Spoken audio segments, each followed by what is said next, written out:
Shalom Bapak Ibu, berjumpa kembali dengan saya di Urban Channel.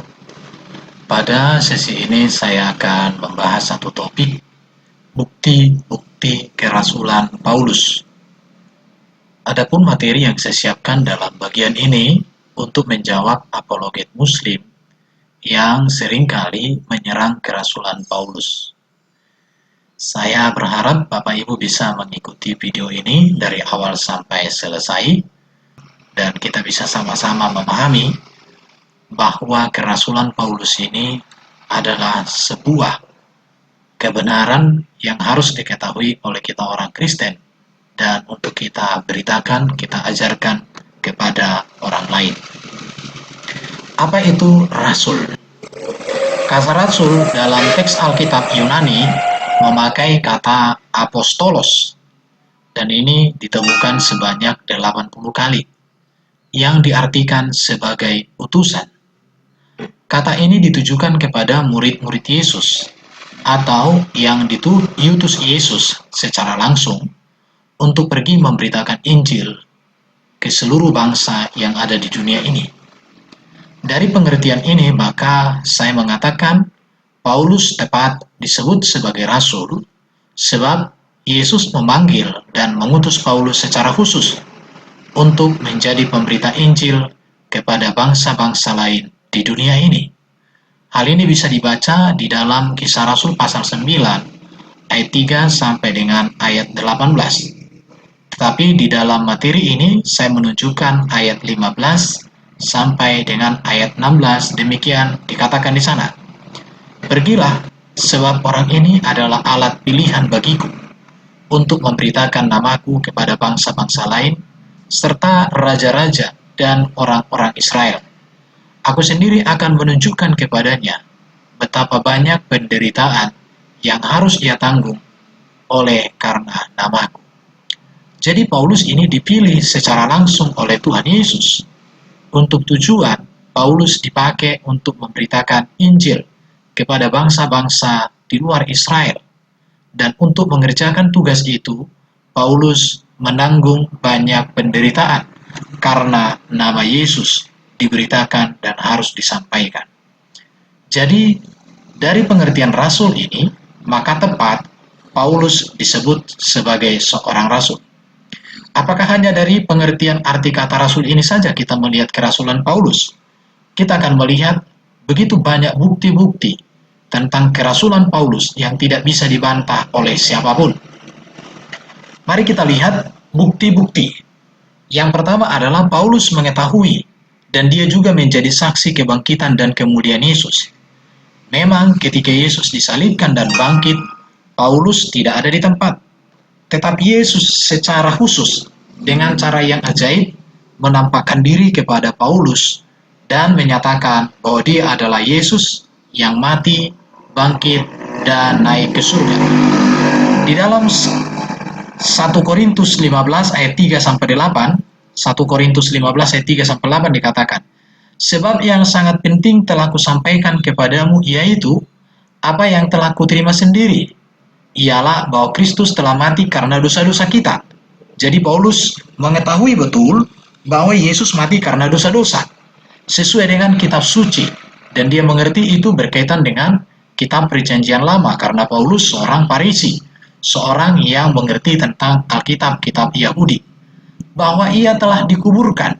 Paulus mengetahui, mengenal bahwa Yesus memang dikuburkan dan bahwa ia telah dibangkitkan pada hari ketiga.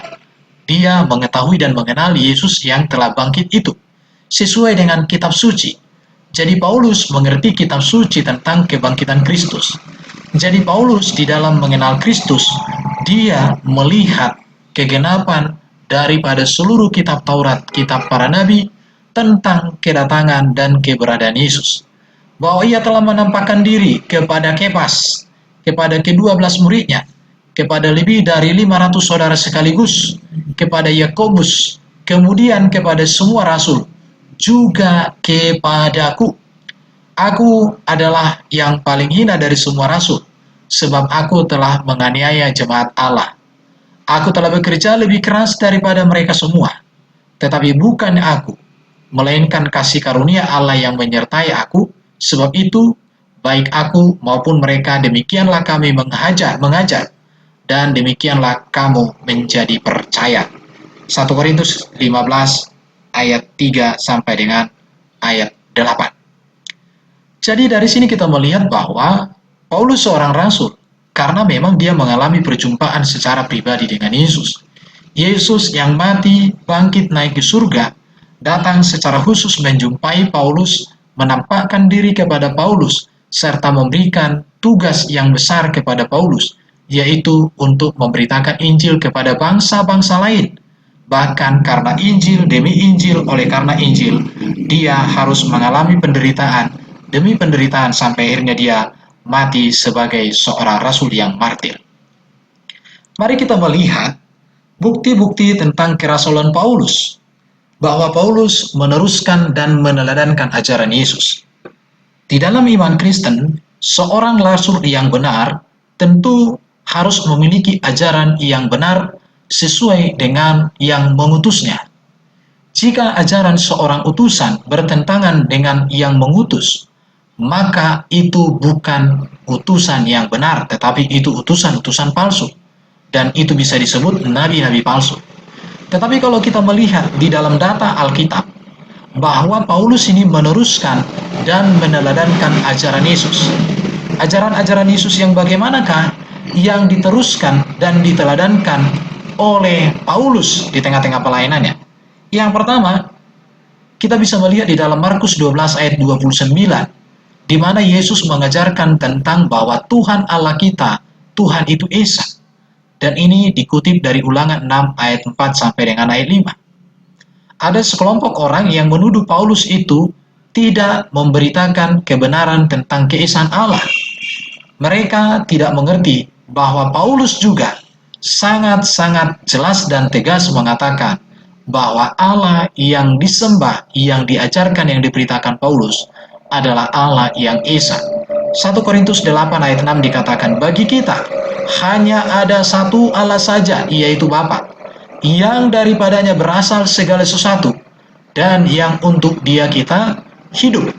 Jelas sekali bahwa Paulus menekankan di dalam ajarannya tentang keesaan Allah. Dan itu bisa dilihat 1 Korintus 8 ayat 4, 1 Timotius 1 ayat 17, dan 1 Timotius 2 ayat 5.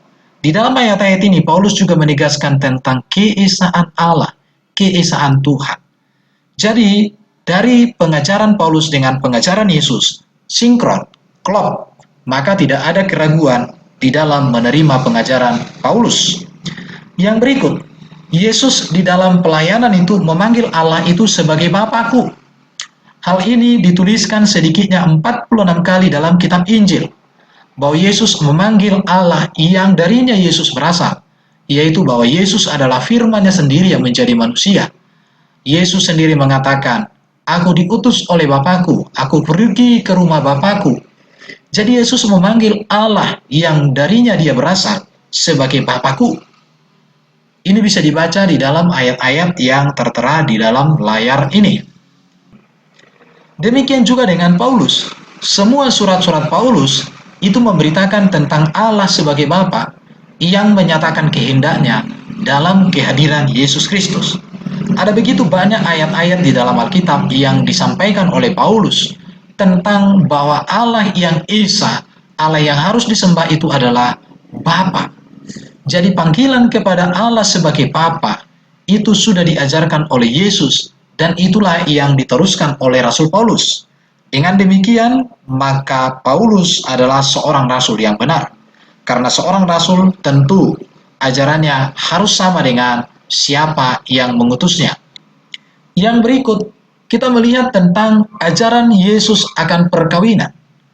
Dalam Matius 19 ayat 4-12, Markus 10 ayat 1-12, Yesus menekankan tentang dasar perkawinan Kristen atau orang percaya kepadanya, yaitu monogami, tidak ada poligami. Satu laki-laki dengan satu wanita yang sama-sama dewasa, terlebih lagi dewasa iman di dalam Tuhan. Jadi ajaran Yesus tentang perkawinan itu monogami. Mengapa? Karena Yesus disebut juga sebagai Adam yang terakhir. Adam yang pertama dibentuk satu laki-laki, satu wanita, tapi mereka jatuh dalam dosa sehingga diusir dari Taman Eden. Tetapi Yesus yang datang dari surga menjadi Adam yang terakhir, mendamaikan manusia dengan Allah. Di sini. Jadi monogami, dan Yesus mengembalikan hakikat atau prinsip perkawinan sebelum jatuh dalam dosa sebagai standar, sebagai patokan dalam perkawinan Kristen.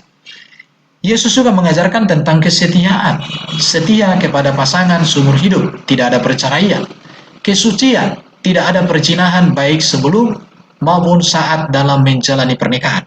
Ini prinsip-prinsip perkawinan yang diajarkan oleh Yesus. Dan kalau kita melihat di dalam ajaran Rasul Paulus tentang perkawinan sama dengan apa yang diajarkan oleh Yesus, terbukti lagi bahwa Paulus seorang Rasul Yesus karena ajarannya sama, yaitu monogami, kesetiaan, dan kesucian. Kalau ajaran Paulus berbeda dengan ajaran Yesus tentang perkawinan, maka tepatlah dikatakan bahwa Paulus ini bukan Rasul Yesus, tapi Rasul palsu. Tetapi jika kita melihat bahwa ajaran Paulus adalah meneladankan dan meneruskan ajaran Yesus, maka terbukti dengan jelas, dengan tegas, bahwa Paulus adalah seorang Rasul Kristus Yesus. Jadi tentang perkawinan ini sangat jelas sekali. Kita bisa membaca di dalam ayat-ayat yang tertera di dalam materi ini yang sudah saya ketikkan. Jadi ini prinsip perkawinan, monogami, kesetiaan, kesucian. Ajaran Yesus dengan ajaran Paulus sama, karena Paulus memang meneruskan dan meladankan ajaran Yesus. Yang berikut kita melihat bukti-bukti kerasulan daripada Paulus. Ajaran Yesus itu berpusat kepada kasih kepada Tuhan dan kasih kepada sesama. Bisa dibaca dalam Matius 5 ayat 17-46 dan Lukas 6 ayat 27-36. Ajarannya berpusat kepada kasih. Demikian juga dengan Paulus. Ajaran Paulus itu berporos pada kasih kepada Tuhan dan kasih kepada sesama. Jadi sangat sinkron, sangat klop. Nilai-nilai ajaran Paulus benar-benar diterima dan dia teruskan, diteladankan dari ajaran Yesus. Jadi terbukti sekali bahwa Paulus ini adalah seorang Rasul Kristus. Mari kita melihat lagi ajaran Yesus. Ajaran Yesus adalah kehendak Allah, keselamatan adalah kehendak Allah kepada manusia. Melalui Yesus, melalui dirinya, di dalam kematian Yesus, dosa dan keselamatan manusia dijamin oleh Allah. Bisa kita lihat di dalam Markus 10 ayat 45, Yohanes 10 ayat 11, 14, 18, dan juga di Lukas 19 ayat 10, Yohanes pasal 3, 16. Di sini dikatakan bahwa Yesus datang bukan untuk dilayani, tetapi untuk melayani dan untuk memberikan nyawanya menjadi tebusan bagi banyak orang. Yesus gembala yang baik memberikan nyawanya bagi domba-dombanya. Yesus datang untuk mencari dan menyelamatkan yang hilang. Inilah prinsip Yesus tentang keselamatan, bahwa dia menebus, menyelesaikan, mengampuni, dan memulihkan hidup manusia. Ajaran Paulus juga adalah meneruskan ajaran Yesus tersebut. Di dalam ajaran Paulus, anugerah Allah untuk menyelamatkan manusia nyata di dalam kehadiran dan karya Yesus. Yesus Kristus menggantikan kita sebagai persembahan dan kurban kepada Allah. Yesus Kristus mendamaikan kita dengan Allah melalui darahnya di kayu salib. Kolose 1 ayat 20, 2 Korintus 1 ayat 21, Galatia pasal 1 ayat 4. Terbukti lagi bahwa ajaran Paulus sama dengan ajaran Yesus. Itu menunjukkan bahwa Paulus seorang Rasul Kristus, Rasul yang benar, Rasul yang harus diteladani dalam segala ajaran dan pola hidupnya setelah bertobat. Yang berikut kita melihat ajaran Yesus. Yesus memerintahkan para murid untuk memberitakan Injil kepada bangsa-bangsa lain. Ini bisa baca dalam Matius 28 ayat 18-20, Kisah pasal 1 ayat 8, dan juga Matius 24 ayat 14, bahwa Injil harus diberitakan kepada segala suku bangsa, barulah tiba kesudahannya. Dan Paulus juga memberitakan Injil kepada bangsa-bangsa lain. Jadi, Paulus melakukan apa yang diperintahkan oleh Yesus kepada murid-muridnya. Jadi, Paulus memberitakan Injil kepada bangsa-bangsa lain. Paulus mengadakan perjalanan keliling 3 kali untuk pemberitaan Injil.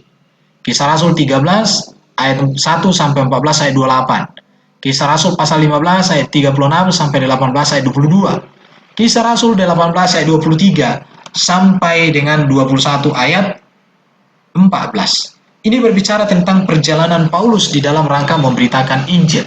Dan ini sesuai dengan apa yang diamanatkan oleh Yesus. Karena itu, maka seorang rasul yang benar dibuktikan oleh sejauh mana ketaatannya kepada sang pengutus. Dalam hal ini Paulus diutus oleh Yesus melalui perjumpaan yang supernatural, melalui perjumpaan yang ajaib, memberikan kuasa, memberikan otoritas untuk Paulus bisa mengadakan perjalanan keliling untuk memberitakan Injil. Dari data-data ini maka terbukti bahwa Paulus seorang rasul yang benar karena dia melakukan perintah-perintah daripada Tuhan dalam hidupnya. Yang berikut, ajaran Yesus adalah tentang kerajaan surga dan tidak ada perkawahan nafsu. Ini bisa dibaca Matius 12 ayat 24 sampai 25 dikatakan, sebab apabila orang bangkit dari antara orang mati, orang tidak kawin dan tidak dikawinkan, melainkan hidup seperti malaikat. Ajaran Paulus tentang kerajaan surga sama dengan apa yang diajarkan oleh Yesus, di mana Paulus mengajarkan bahwa kerajaan surga bukan soal makanan dan minuman, tetapi tentang damai sejahtera. Roma pasal 14 ayat 17 dikatakan oleh Paulus, kerajaan Allah bukan soal makan dan minum, tetapi soal kebenaran, damai sejahtera, dan sukacita oleh Roh Kudus. Jadi ajaran-ajaran Paulus dengan ajaran-ajaran Yesus sinkron, sebab memang Paulus meneruskan dan meneladani ajaran-ajaran Yesus yang diterimanya secara pribadi. Jadi ini membuktikan tentang kerasulan Paulus tidak bisa diragukan. Yang berikut, ajaran Yesus adalah seorang utusan Yesus dalam memberitakan Injil diperlengkapi dengan kuasa untuk mengadakan mujizat. Matius pasal 10 ayat 1 ayat 19 dan Markus 16 ayat 17 sampai 18.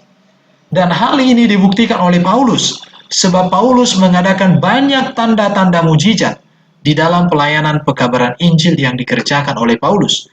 Bisa dibaca di dalam Kisah Rasul 14 ayat 3, Kisah 15 ayat 12, Kisah 19 ayat 11 sampai 12. Kalau kita membaca mujizat-mujizat yang dikerjakan Paulus, bahkan terjadi hal-hal yang luar biasa dalam pelayanan-pelayanannya. Bahkan dikatakan yang pernah mengenakan apa yang dipakai oleh Paulus itu bisa menyembuhkan. Bayang-bayang kalau untuk Petrus ya. Baru yang berikut, ajaran Yesus itu berpusat pada topik kerajaan Allah. Di mana kerajaan Allah ini di dalam ajaran Yesus itu sudah terjadi di dalam Matius 12 ayat 28, Markus 1 ayat 15, dan Lukas 4 ayat 1, dan juga Lukas 10 ayat 18, 17 ayat 20, dan juga kerajaan Allah yang akan terjadi. Jadi kerajaan Allah sudah terjadi ketika Yesus hadir di tengah-tengah dunia ini.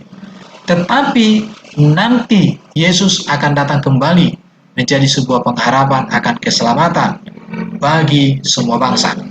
Jadi Yesus ini berpesan atau berpusat pada topik kerajaan Allah. Ajarannya itu berpusat pada topik kerajaan Allah. Demikian juga dengan Paulus. Paulus juga mengajarkan hal yang demikian, bahwa kerajaan Allah telah datang pada saat kematian, kebangkitan dan kemuliaan Kristus. Dan penyempurnaan akan terjadi saat datang Yesus yang kedua. 1 Korintus 6 ayat 9 sampai 10, Galatia 5 ayat 21, 1 Tesalonika 2 ayat 12. Jadi apa buktinya bahwa Paulus itu seorang rasul? Adalah pengajarannya, adalah gaya hidupnya, adalah arah hidupnya, tujuan hidupnya, memiliki nilai-nilai yang mencerminkan pribadi Kristus dalam kehidupan Rasul Paulus ini. Yang berikut kita melihat bukti-bukti kerasulan Paulus. Artinya di sini kita melihat ajaran Yesus. Yesus mengatakan Allah telah menyerahkan kuasa kepadanya untuk menjadi hakim yang adil di akhir zaman. Ini bisa dibaca di dalam Yohanes pasal 5 ayat 22 sampai 30 dan Yohanes 8 ayat 16 sampai 26. Paulus juga mengajarkan hal yang sama, bahwa Yesus akan datang sebagai hakim yang adil di akhir zaman. Jadi dari pemaparan-pemaparan ini maka terbuktilah bahwa Paulus seorang rasul daripada Yesus Kristus. Di situ, karena perkataan Yesus tentang dirinya sebagai hakim yang adil, itu juga yang diajarkan oleh Paulus di dalam pengajarannya kepada semua orang yang dilayaninya. Sangat jelas sekali. Di sini juga saya akan menambahkan tentang posisi kerasulan Paulus di dalam gereja. Perlu kita tahu tentang latar belakang kekristenan atau agama Kristen. Kekristenan ini berkembang dari akar Yahudi, karena memang seluruh tokoh-tokoh, baik para rasul dan juga Yesus sendiri, lahir dari garis keturunan Yahudi atau orang-orang Yahudi. Dan di sisi lain kita harus tahu juga bahwa misi Kristen itu diberikan kepada seluruh bangsa di dunia. Jadi Kristen berkembang atau akarnya itu dari Yahudi, tetapi akar kekristenan yang ada di Yahudi ini harus diberitakan kepada seluruh bangsa di dunia. Dan inilah yang menjadi misi dari kekristenan. Jadi kita harus tahu bahwa Allah mengasihi dunia melalui Kristus. Yesus datang untuk semua bangsa. Yesus belum datang sebelum seluruh suku bangsa mendengarkan Injil. Baru Tuhan memerintahkan supaya menginjili seluruh dunia bagi Kristus. Jadi inilah posisi Paulus di dalam ajaran gereja, dalam keyakinan gereja, bahwa kita harus memahami terlebih dahulu tentang latar belakang daripada agama Kristen itu sendiri. Yang berikut kita harus mengerti juga tentang pandangan Yahudi bagi dunia. Bagi orang Yahudi, orang kafir disiapkan untuk api neraka. Orang Yahudi tidak boleh memberi kebaikan kepada orang fasik. Kalau orang fasik mau percaya kepada agama Yahudi, ia harus mengutuk Allah yang dulu ia percaya dan menghina keluarganya. Inilah pandangan-pandangan Yahudi tentang dunia. Bahkan orang Yahudi ini menganggap orang kafir dianggap seperti anjing. Sedangkan pandangan dunia bagi Yahudi, Cicero berkata agama Yahudi adalah tahayul biadab. Hanya orang Yahudi yang tidak mau bergaul dengan bangsa lain. Teman Antiochus meminta kepadanya supaya orang Yahudi dihancurkan. Jadi dari sini kita melihat bahwa posisi kerasulan Paulus dalam gereja, di mana Paulus hadir, orang Yahudi membenci dunia, dunia membenci orang Yahudi. Itulah yang terjadi saat itu. Maka disinilah Paulus hadir sebagai Rasul Kristus untuk memberitakan kebenaran dan menuntun orang kepada kebenaran. Maka saya katakan bahwa Paulus ini menjadi jembatan bangsa Yahudi dengan bangsa-bangsa kafir atau bangsa-bangsa non-Yahudi. Untuk gereja menaati perintah Tuhan, ada keperluan jembatan yang menyambung antara dunia Yahudi dan dunia bukan Yahudi. Paulus adalah jembatan Allah di antara dunia Yahudi dan dunia bukan Yahudi. Ini sebuah hal yang harus kita pahami, harus kita terima sebagai kebenaran. Karena Paulus di tengah-tengah gereja, dia menjadi penyambung antara Yahudi dengan non-Yahudi. Karena dia memang ingin supaya Kristus menjadi semua di tengah-tengah Yahudi, baik pun itu non-Yahudi. Jadi sangat terbukti, kalau Yesus datang, dia diutus dari surga, firman menjadi manusia, menjadi pengantara antara manusia dengan Allah. Di dalam Yesus manusia didamaikan, di dalam Yesus manusia diselamatkan, di dalam Yesus manusia mendapatkan pengampunan dosa. Dan inilah yang diajarkan. Tetapi Paulus hadir menjadi jembatan. Bagaimana keselamatan atau keimanan Kristen yang ada akar Yahudinya di sana, bahwa mereka juga, Yesus sendiri dan murid-muridnya tinggal di daerah Yahudi. Bagaimana hal ini supaya bisa sampai kepada bangsa-bangsa non-Yahudi yang lain? Maka Allah memilih, Allah memanggil seorang Paulus untuk memberitakan Injil. Dan dia menjadi jembatan antara bangsa Yahudi dengan bangsa non-Yahudi. Dan itu terlihat dalam pengajaran-pengajarannya. Kalau kita berbicara tentang Paulus ini sebenarnya sebagai seorang Yahudi juga. Bahkan dia membanggakan dirinya sebagai orang Yahudi. Bisa dibaca di dalam ayat-ayat yang sudah saya tuliskan. Bahkan juga Paulus ini seorang Ibrani dan dia berbahasa Ibrani. Israel itu umat Allah, bangsa yang dijanjikan. Bahkan dikatakan keturunan Abraham, darah yang murni. Bahkan dikatakan juga suku Benyamin, lahir dari tanah janji. Raja Saul, suku yang paling berani. Bahkan juga dikatakan dia seorang Farisi, ya. Dia seorang Farisi, orang yang taat kepada hukum Taurat. Ini daerah wilayah keyahudian daripada seorang Rasul Paulus. bahwa Paulus ini memakai waktu Yahudi. Paulus memegang adat Yahudi seperti sunat dan memotong rambut. Bahkan juga Paulus ini sering memakai perjanjian lama. Bahkan Paulus juga pertama kali ia menginjili orang Yahudi. Paulus juga tidak pernah mengkritik agama Yahudi. Tetapi yang dikritik oleh Paulus adalah kehidupan mereka yang tidak mencerminkan kebenaran Tuhan dengan perilaku-perilaku yang tidak terpuji itu. Jadi sekarang kita melihat tentang Paulus yang ada dunia Yunaninya. Bahwa Paulus ini dibesarkan di kota Yunani, Kisah Rasul 22 ayat 3. Ia mempunyai kewarganegaraan Roma, Kisah 22 ayat 28. Ia berbahasa Yunani. Ia tahu falsafat Yunani, Kisah Rasul 17 ayat 28. Jadi kita berbicara tentang Tarsus itu yang terkenal di Kilikia. Ini adalah kota pelabuhan dan kota dari provinsi Kilikia. Kota pendidikan, filsafat, retorik, dan umum ada di sana. Jadi karena Paulus memang dari daerah ini, maka dia juga mengerti tentang apa itu filsafat. Jadi dari sini kita melihat bahwa Paulus itu bisa menyambung dunia Yahudi dengan dunia Yunani atau dunia non-Yahudi. Inilah posisi Paulus yang sangat penting di dalam gereja, bahwa dia memperdamaikan. Baru saya katakan juga bahwa Paulus pengantara antara Yahudi dan non-Yahudi. Dikatakan dia di dalam Roma pasal 9 ayat 3, "Aku mau terkutuk dan terpisah dari Kristus demi saudara-saudaraku, kaum sebangsaku secara jasmani." Roma pasal 9 ayat 3. Di dalam Roma pasal 11 ayat 13, Paulus berkata, "Aku adalah rasul untuk bangsa-bangsa bukan Yahudi. Aku menganggap hal itu kemuliaan pelayananku." Jadi dari sini kita melihat bahwa Paulus sah dan terbukti sebagai seorang rasul Kristus Yesus.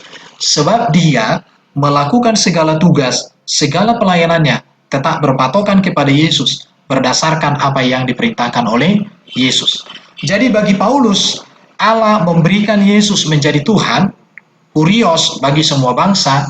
Di dalam Yesus semua bangsa memiliki derajat yang sama dan diberikan anugerah untuk memperoleh keselamatan, yaitu hidup yang kekal. Silakan dibaca Roma 10 ayat 12, 1 Korintus 9 ayat 23. Jadi dari pengertian ini maka saya katakan Paulus terbukti sebagai seorang rasul dengan apa yang dia perbuat, apa yang dia ajarkan, apa yang dia sarankan untuk kita semua.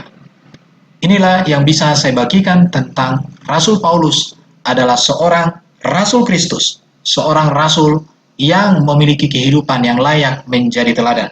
Maka saya katakan, yang menolak kerasulan Paulus adalah mereka yang tidak mengenal emas.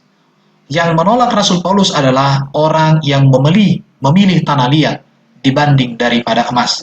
Yang memilih sampah dibanding daripada makanan yang ada di meja dan yang tersajikan dengan baik. Jadi melalui materi ini maka terbukti jelas tentang siapa Rasul Paulus. Dengan demikian maka kerasulan Paulus ini terbukti sebagai sebuah kebenaran yang harus kita terima dan harus kita banggakan. Terima kasih sudah mengikuti pemaparan ini dari awal sampai selesai. Kiranya damai dari surga menyertai kita semua. Shalom, Tuhan memberkati kita semuanya.